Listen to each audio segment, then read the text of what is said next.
Thank you very much again for this nice invitation to Moldova. You mentioned already I visited the wonderful hall where you are again. I recognize it. I have a very nice remembrance of that. And today, the title of my talk is From Innovation to Application, Challenges of AI in Science and Healthcare. Because I thought the first speaker is a Nobel Prize winner for medicine, so I will consider especially applications in that field. Now, all that is on a long-term engagement in AI research, and these are books of mine which were published in the last years, and they document this engagement in that field.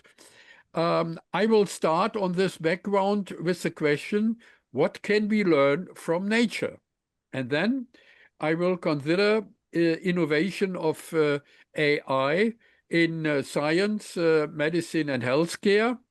But then in the third part, I want to make clear that our classical digital computing and the classical digital AI is running into severe problems, into serious problems, because of the energy consumption. And there I'm personally engaged in alternative computing, which is more brain-orientated, and alternative AI, which is more brain-orientated, and it is connected.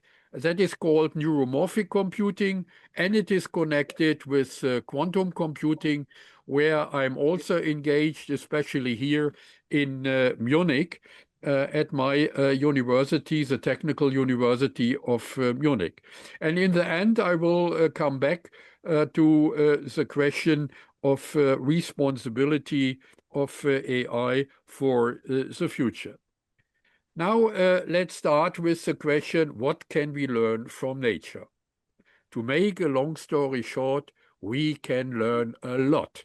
Especially, we can learn from the evolution, biological evolution of complex systems.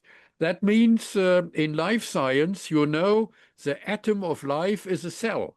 And a cell is already a very complex system of interacting molecules. And then on the next level, we can consider an organ in medicine. And an organ is a complex system of interacting cells. And on the next level, also still in medicine, an organism is a complex system of interacting organs. And then we can go on to a population in biology, which is a complex system of interacting animals, for example, organisms. And on the next level, finally, an ecological system, which is a complex system of interacting populations of animals, of plants, and so on. Now, from a formal point of view, a mathematical, physical point of view, all these systems are so-called open systems or dissipative systems. And that means that they are in a more or less permanent interaction with their environment by energetic, by matter, or by information interaction.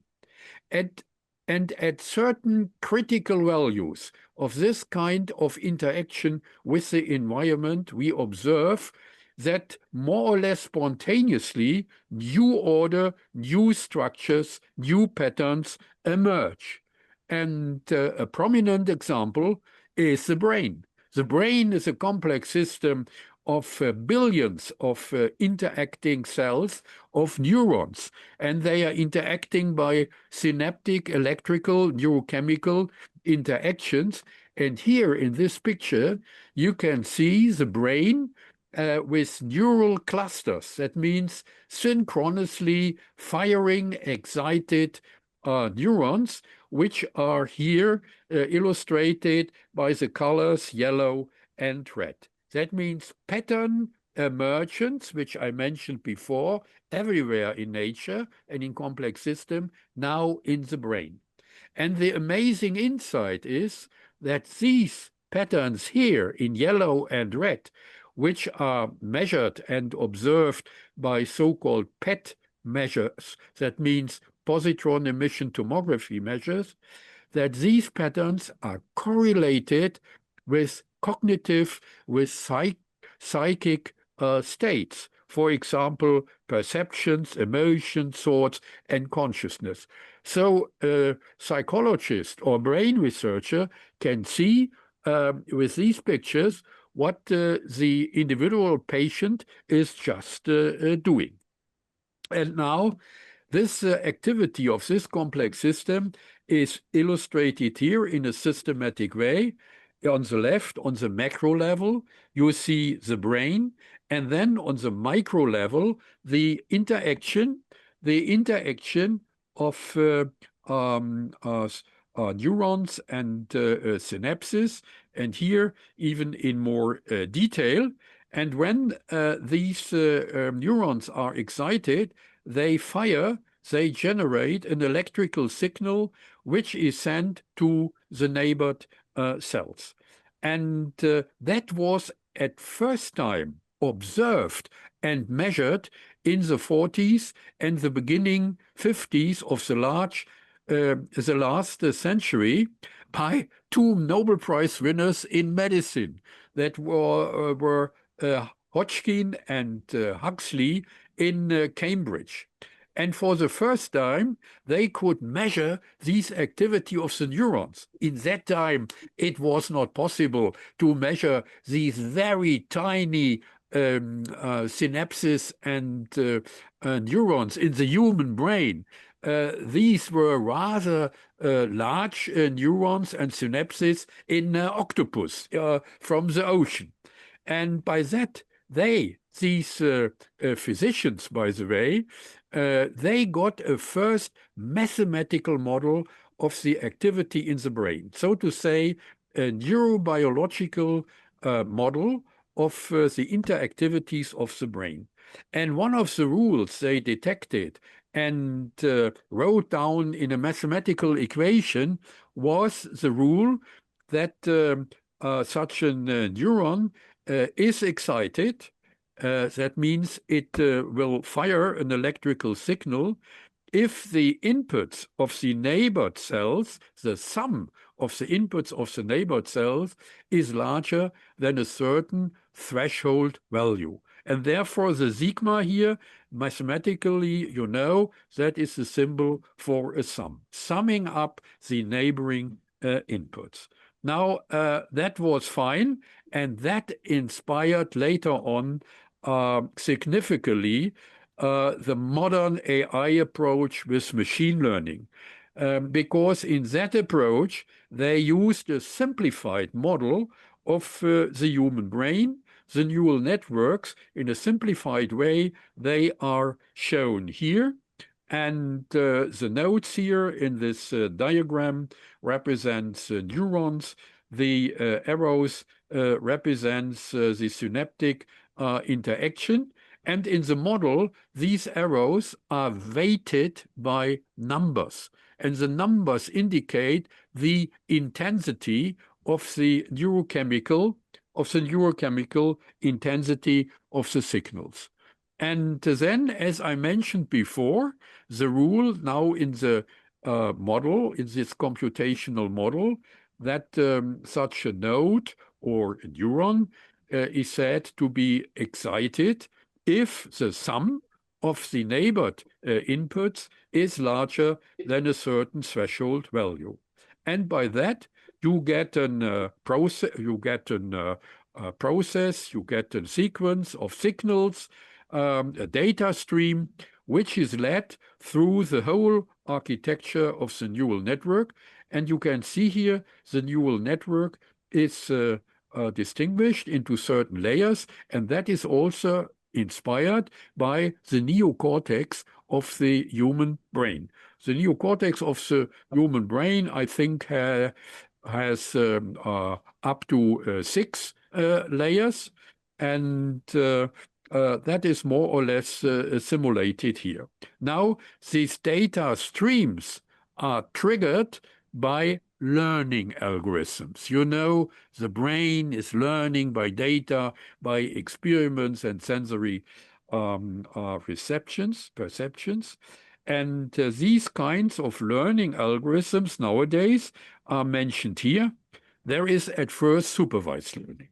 Supervised learning means at first we train the network by a certain prototype pattern that may be a photo of a face, and this face is represented by the distribution of pixels, millions of pixels, and they are trained with their different shadows and degrees of colors. They are trained to this artificial neural network by actually adapting the weights, which I mentioned before. That is done by commands in programs, computer language programs. Anyway, by that, the system is trained. It has a memory of this trained photo, and then it is able to detect this pre-trained photo among a huge number of other perceived faces or photos by comparison in detail the pixels in that way. Now, that was supervised learning. Non-supervised learning means that a system, such a neural network, is more or less spontaneously able to detect similarities of data, and then, according to this criteria, it is able to classify a whole class or mass of data. Reinforcement learning means that the system is able to spontaneously improve a certain solution procedure by rewards from outside. It's like a child. A child in a classroom gets rewards or critics by a teacher, and then it is able to improve its behavior or its answers. And later on, we will see that these spectacular chatbots today are actually acting with this kind of algorithm to improve its answers. Now, deep learning only relates to the depth of the neural network. As I mentioned, there are several layers, and depth means the number of layers. Now, in the history of AI, at first, a very simple neural network was considered with only one layer of neurons. And now an interesting aspect. Modern machine learning is not only inspired by brain research and the human brain, but also by physics, because the first AI researchers with real technical breakthroughs in that field were no physicians, no biologists, no computer scientists. They were physicists, and they were inspired by materials, physical materials. John Hopfield, for example, was actually a solid-state physicist. And what do solid-state physicists? They analyze solid bodies. For example, here in the picture, a ferromagnet or spin glasses. A ferromagnet is again a complex system, which I mentioned before. A complex system which consists of many micro elements. In this case, they are atomic dipoles. Atomic dipoles means with two states, which are illustrated here by the arrow pointing up and down.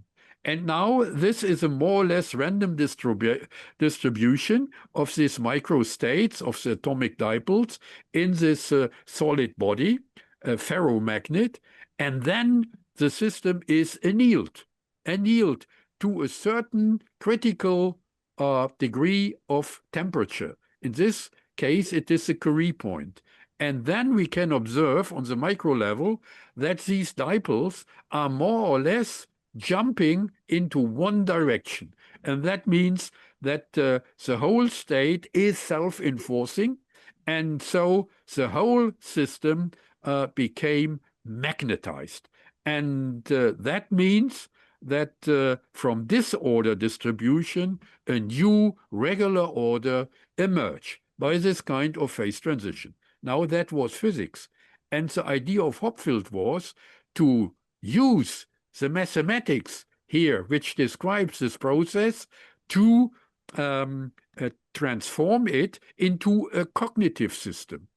For that, instead of the atomic dipoles, now nodes are considered. Technical neural cells with two states instead of the alternative dipole direction, now two states, black and white. And this kind of irregular distribution is illustrated here. And then instead of the phase transition in physics, that means annealing to a temperature, now the mathematics is interpreted as a learning algorithm with which we can approximate a pre-trained regular pattern.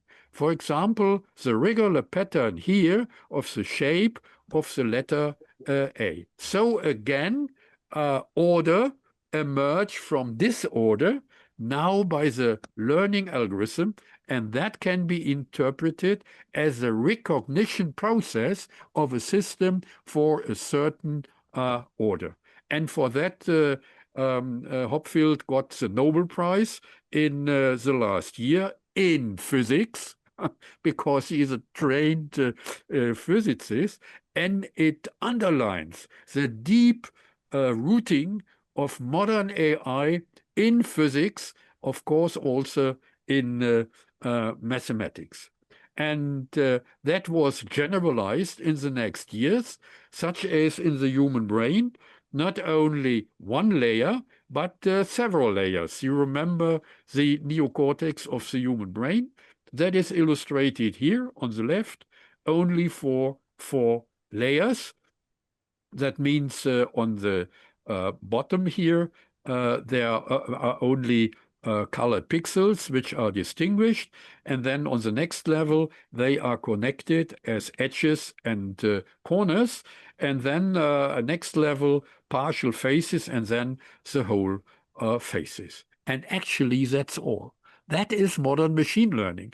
The great difference is in the brain, I mentioned it already, we have 6 layers, but in the real world, artificial intelligence network nowadays, we have not only 100, we have thousands of layers. We have billions of neurons and technical synapses, and therefore this amazing results which we can observe nowadays. But in principle, here the basics are explained, and the application and development for multi-layered neural networks were mainly done by Geoffrey Hinton, and therefore Hinton also got the Nobel Prize for physics as AI researcher in the last year.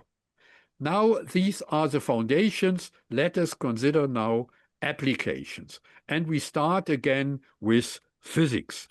And here, a very nice, I think, exciting example.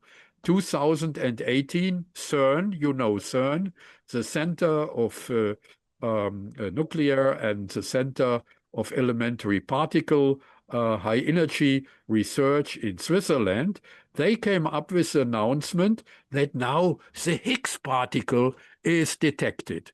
The Higgs particle, by the way, is a prominent particle in elementary particle physics, which can explain the emergence of mass in the universe. So it is very crucial. And now what had happened? It was detected by supervised learning. You remember, supervised learning means at first there must be a prototype. Exactly a supervision that was done by Peter Higgs, the later Nobel Prize winner. And Peter Higgs, as a theoretical physicist, he predicted mathematically by deriving from the axioms of elementary particle physics theory. He derived mathematically the existence of such a particle, which was later on named after him, the Higgs particle. And he predicted even more, namely that this particle would decay into a certain pattern of other particles. So he predicted mathematically a certain pattern, we can say a fingerprint for the existence of the Higgs particle, a certain pattern. Now supervised learning means the system, the AI system, is trained by this fingerprint, by this pattern, and then you remember the recognition of faces by these systems, and then it was able to detect in a huge mass of data. And these data are generated by the collision in the accelerators in CERN, by the collision of accelerated protons, and billions and billions of data, and it was able to detect this fingerprint, which is illustrated here in red. These are these particles which are connected with the emergence of the Higgs particle here in red, and all the other particles which are generated and data after the proton collision are here in blue. Now, the amazing fact is that the same kind of process, the same kind of AI algorithm is applied in a completely different field, namely in medicine. For example, here in breast cancer, at first, supervised learning, the system is trained with the criteria of cancer cells. And then it is able to separate the distribution of cancer cell in the breast, in breast cancer, here in red, from the other healthy lymph nodes. This is another example, machine learning in biochemistry, in medicine too, AlphaFold, which also came up in 2018. It is a multi-layered neural network which can discover the shapes and foldings of proteins. You know, proteins are crucial in a cell for all kinds of life functions, and they are determined in their reactions and behavior by a certain shape, the folding of the protein.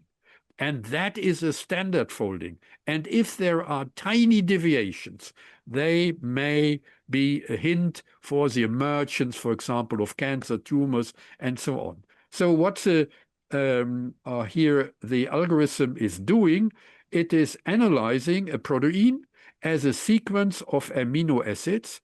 The amino acids are represented here by these Latin letters. And then tiny perturbations in the normed sequence of the folding is detected by this kind of algorithm. And that may, as I already mentioned, be a hint for the early detection of emergence of cancer tumors or other diseases. Now we can go on with this kind of machine learning algorithm. It is nowadays responsible for the enormous acceleration of the production of new medicaments. Actually, in former times, the design and production of new medicaments needs a time scaling which we know from engineering. For example, engineering an aeroplane, years and years, but now it is significantly shortened in time. And this algorithm can also be applied to detect new correlations, for example, which were never before recognized by human scientists, correlations between between a chemical substance and, for example, a cancer tumor. This kind of reaction were detected here by AI algorithm. Now, applications also in medicine, in neuro robotics. Here, chips with analog components are able to predict and to prevent seizures that may be Parkinson and epilepsy diseases. And here in the picture, it is illustrated, number one. That means there is a procedure with a chip which is able to detect changes in the states. That means it can be used as an early warning system for upcoming seizures. And then two, illustrates how now reactive treatment can be initiated in order to prevent the seizure.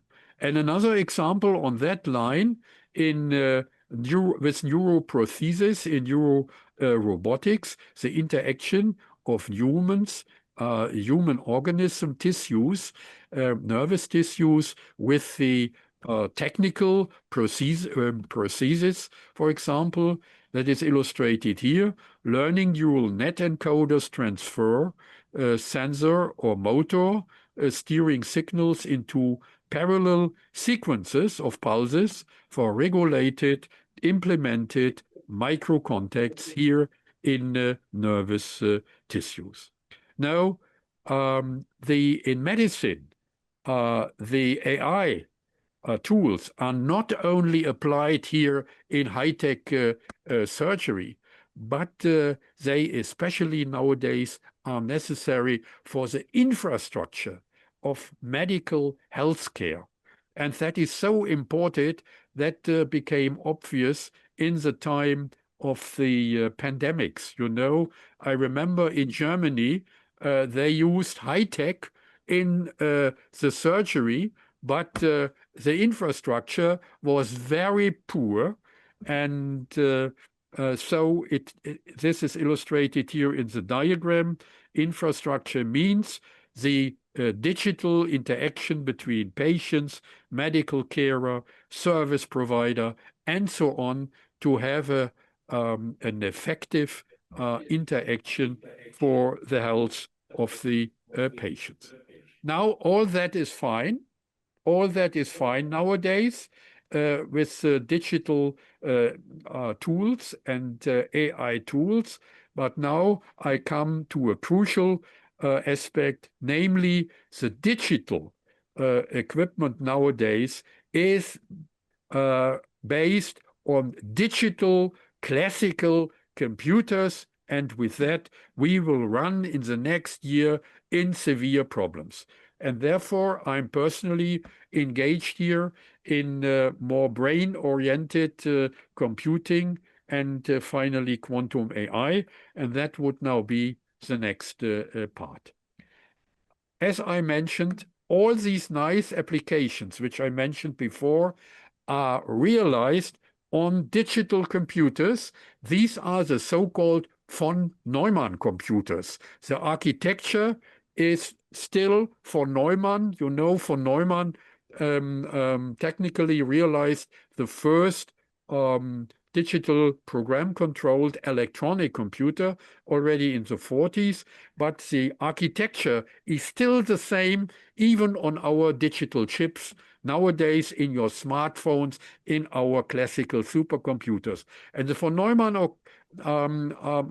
architecture means, here on the left, illustrated here, there is a strict separation between the memory unit and the processor unit. And that is even true for the so-called graphic processor units, not only the classical central processor units, the strict separation between memory and a processor. And that means that with the increasing mass of data nowadays, all these data must be pressed through this architecture.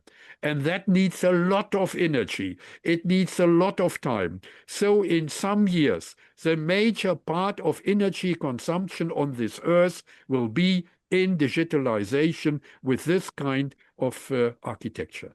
Now we can learn again from nature. In nature, energy efficiency is amazing. Our brain only needs 20 watts, 20 to 25 watts. Amazing for all these nice abilities. And the main reason is that here is a completely different computational architecture. No longer the strict separation of memory and test, but a network of neurons with a synapses. And in the living brain, the living synapses, they can integrate both. No separation. Here, processor, their memory, the synapse, living synapse can both. Processing and memory. And there is not only one synapse, there are billions of them in the brain. So what we nowadays call the von Neumann bottleneck, by this von Neumann architecture, that is no danger in the living brain. But these networks, you know, are already used in machine learning, but they are only simulated. They are simulated on classical digital computers, and they need still an enormous mass of energy. So the idea came up, can we realize these networks in hardware, such as in the brain, in redware? Is that possible? The answer is yes, we can.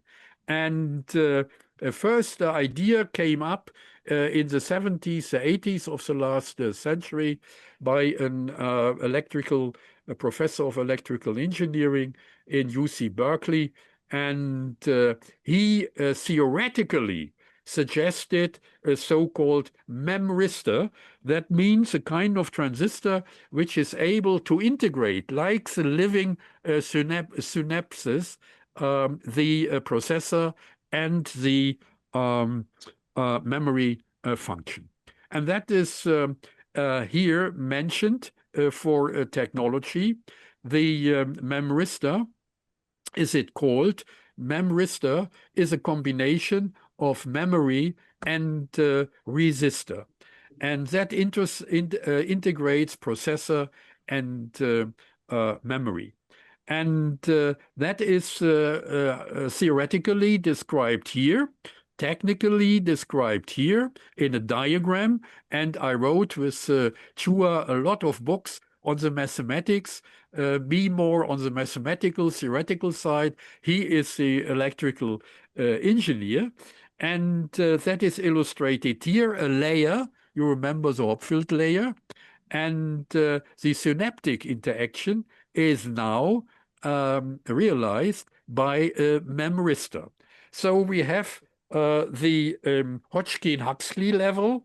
That means the mathematical description of the neurobiological interaction of the brain, which I mentioned before. And now the electrotechnical model with the memristor, which is mimicking the single synapses. Now, that is fine. The mathematics is wonderful. And every professor of electrical engineering and mathematician will like that. But the great question was, can we do that in reality? Physically, yes, we can. The point is, we must find materials, smart materials, with a kind of memory. And an example is, Intel, the Silicon Valley company, in the beginning of this century, came first up with titanium dioxide. That is a material, if you apply charge to it, then the molecular structure is changing, and by that, this material has a kind of memory of a former state.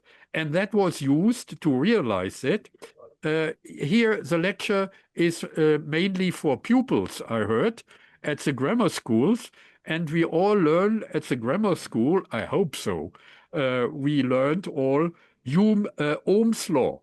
Ohm's law means voltage is proportional, that is here, V, voltage is proportional to current, I.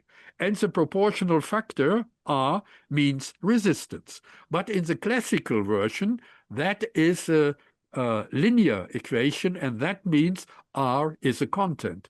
And if you illustrate that here in the diagram, voltage and current, then in the classical case of Ohm's law, you will get a straight line because it is constant.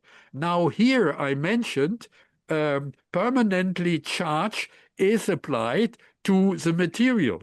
That means the state of the material is not constant, but it is changing by charge. Mathematically, resistance depends on charge.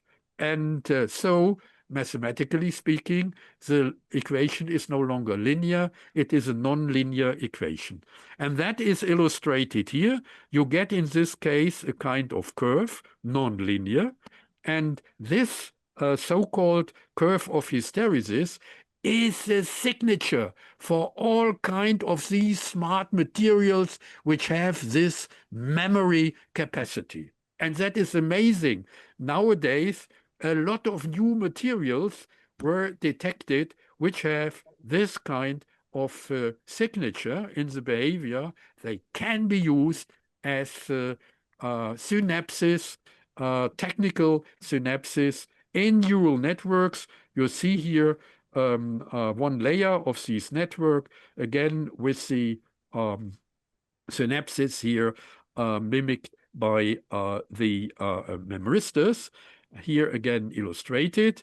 And that is actually amazing. And with this electrotechnical model, we came closer and closer to the brain-oriented activities which I described before. Now, I'm on the background of this research. I'm now in the advisory board of the German Ministry of Research for the so-called neuromorphic systems AI. That means brain-oriented systems.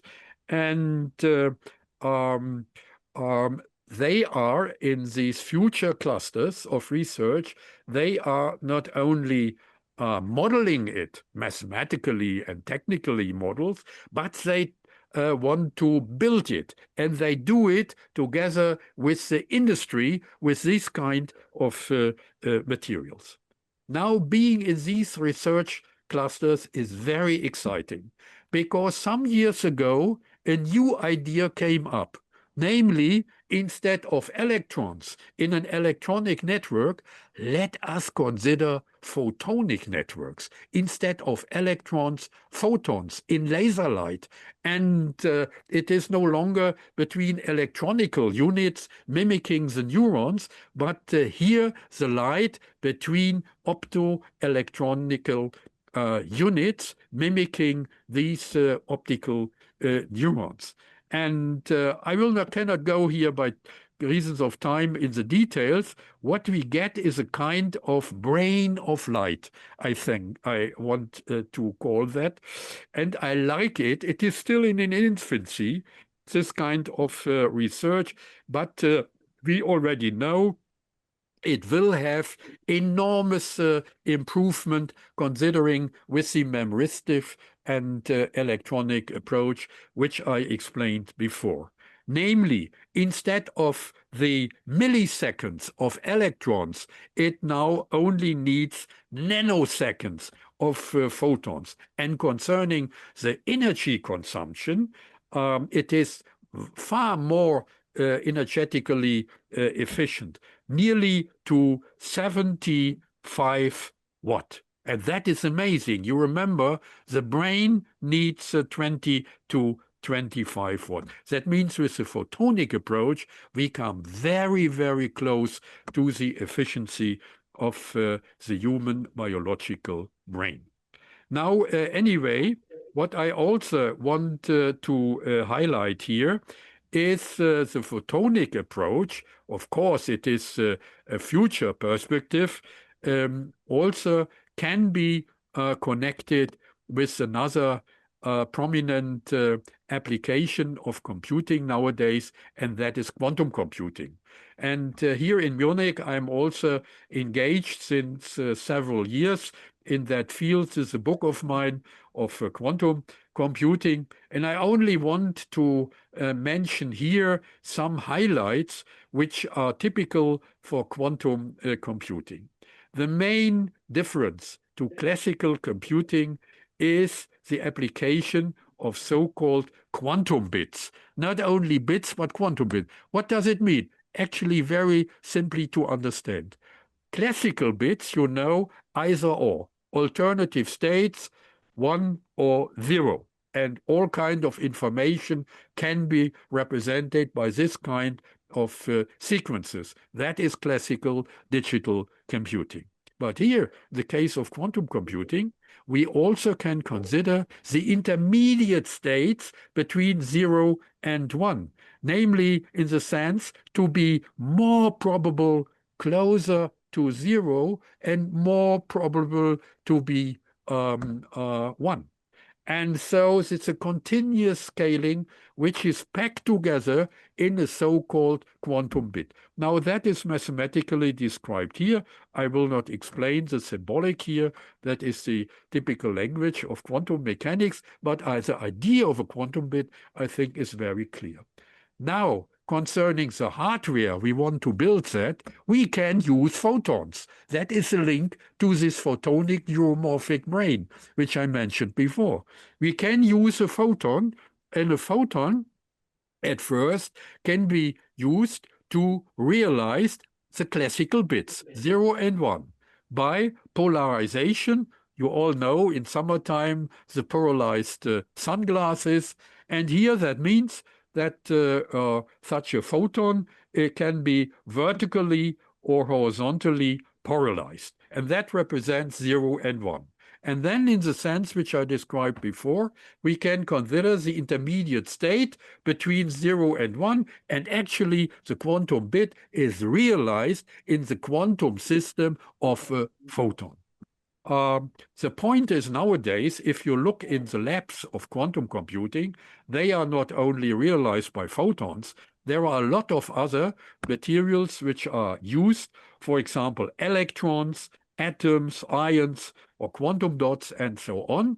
And it is a kind of race or competition in research, and we will see who will win the competition in the end for building a quantum computer in hardware. My personal impression is, in the end, the photonic approach will have the most advantages, but we will see in future. Now, the main feature, one of the main principles in quantum mechanics, which explains the enormous advantage of quantum computing considered with the classical approach, is the so-called property of superposition. Superposition I explained already with the quantum bit. That means that contrary to classical computing with the von Neumann computer, you must not elaborate in a sequence of bits, each bit after the other. And that needs the enormous energy. Each bit must be stored and things like that. But here in the quantum computer, all these bits, millions of bits, can be put into one quantum state. They are connected in one state. That is called a superposition of these states. And then a computational device is applied to the whole superposition of all these single bits, not bit after one another. And by that, you get an enormous acceleration of computation velocity, of course, and by that it is explainable that the problems which could not be solved in human life can now be solved in perhaps minutes or seconds, and that was already mathematically at least proof exactly in the end of the last century for the so-called factorization problem with the Shaw algorithm and so on. The mathematics and the theory is fine already, but we are now in the process of realizing it technically.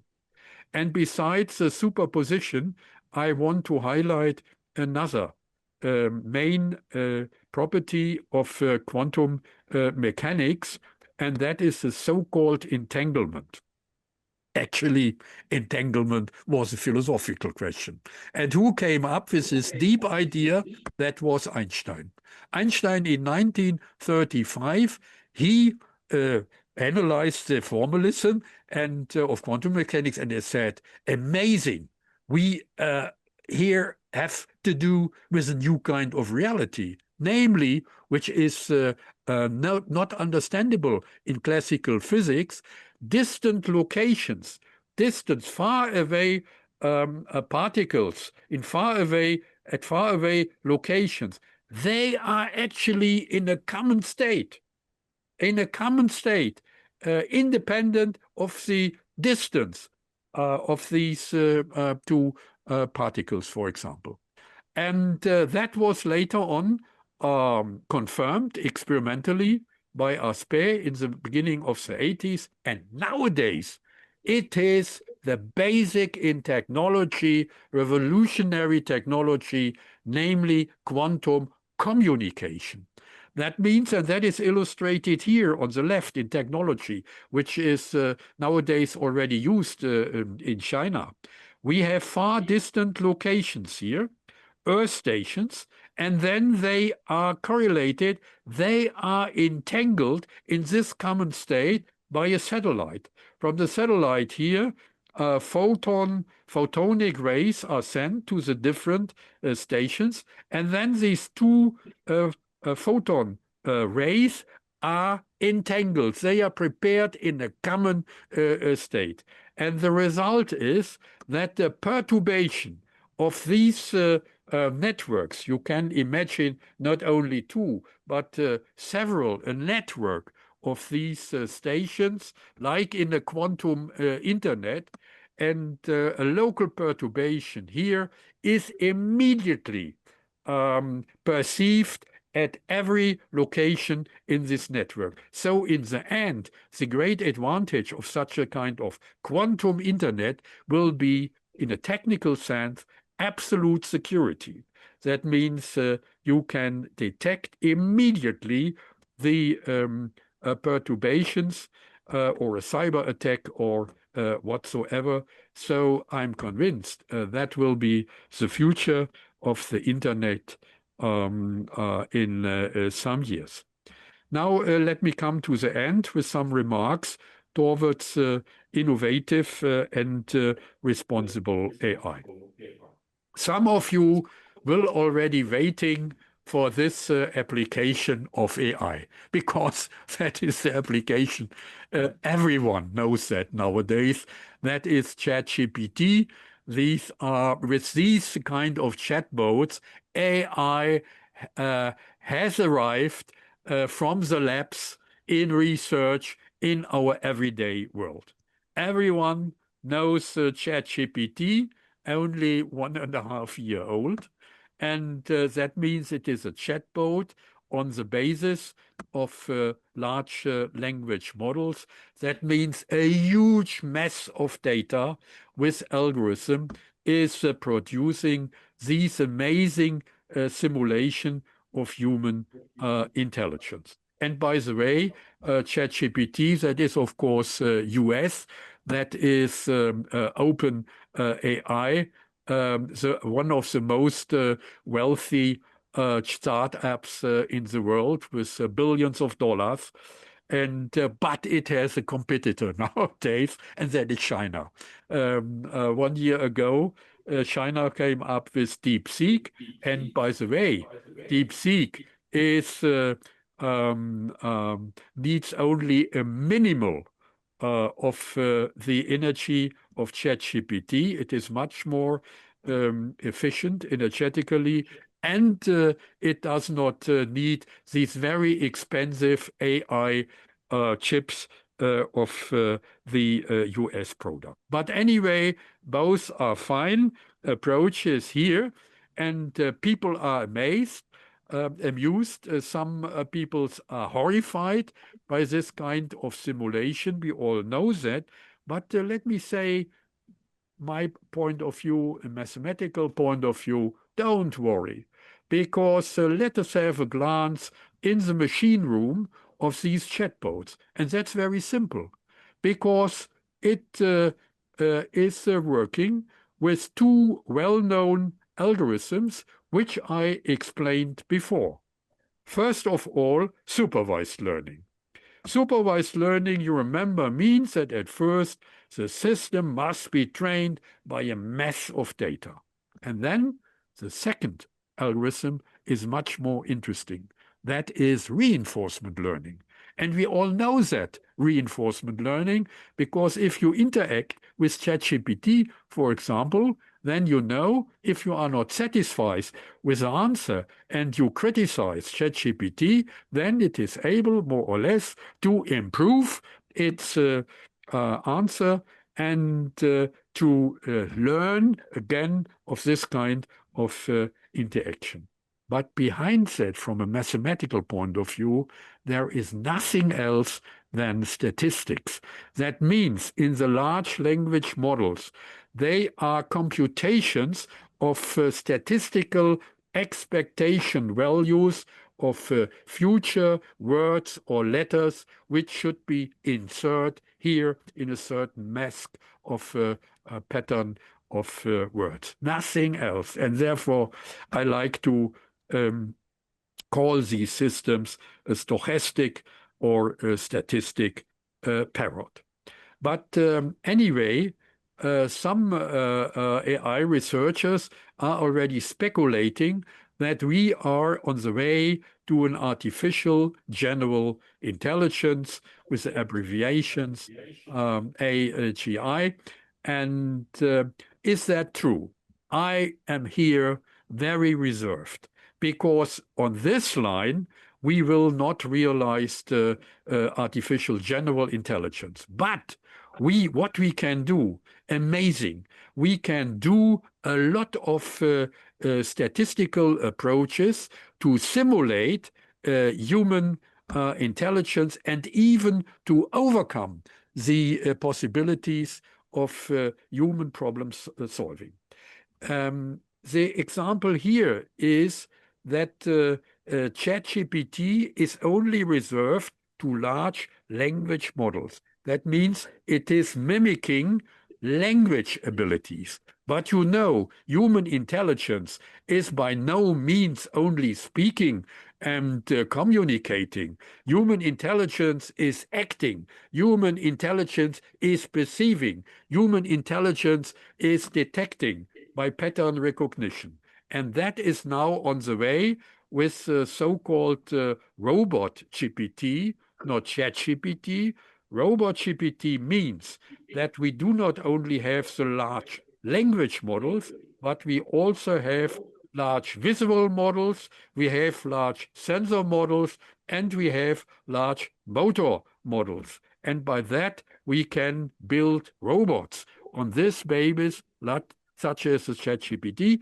That is illustrated here. If we have a glance in the machine room, then it is quite similar to the ChatGPT, but it is extended, the language, large language models, by mass of data, of sensory data, of visual data, of motor data. And by this mass of data, the system can learn, here the robot can learn such like an human being or such like an animal. But that is only one strategy here in technology and AI, and by no means all possibilities of the brain are explained by that. But it will be rather successful and a nice tool for the future. In the end, I want also to underline, some people believe intelligence means that there is a human-like entity, technical entity like a robot, which is much more intelligent than humans. That is a typical idea and vision in science fiction. No, which is even more amazing nowadays is that there are impersonal infrastructures, and they are intelligent in the described way. And that is illustrated here.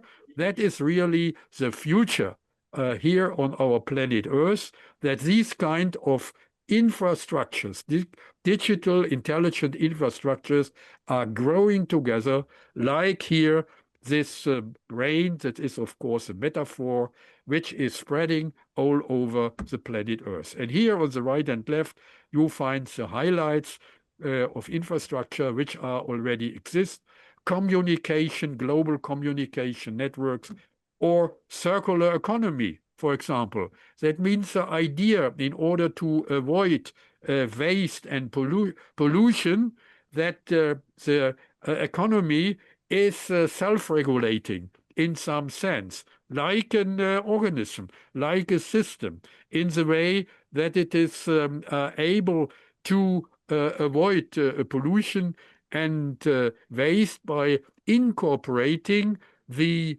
residuals of production in the production chain, and by that it is realizing what we nowadays call a circular economy with feedback loops, or the global financial systems, which would be not possible without these kind of fast AI algorithm. And the health system infrastructure I already explained. And last but not least, we are living in times of wars. And that means that instead of the battles with tanks in the 20th century, we now have the battles of more or less autonomous drones, for example, which are made possible by AI equipment. And at least the last example also illustrates us in a drastical way the problematic aspects of this kind of revolutionary technology. That is my last slide. I come back to the origin of science here in Europe.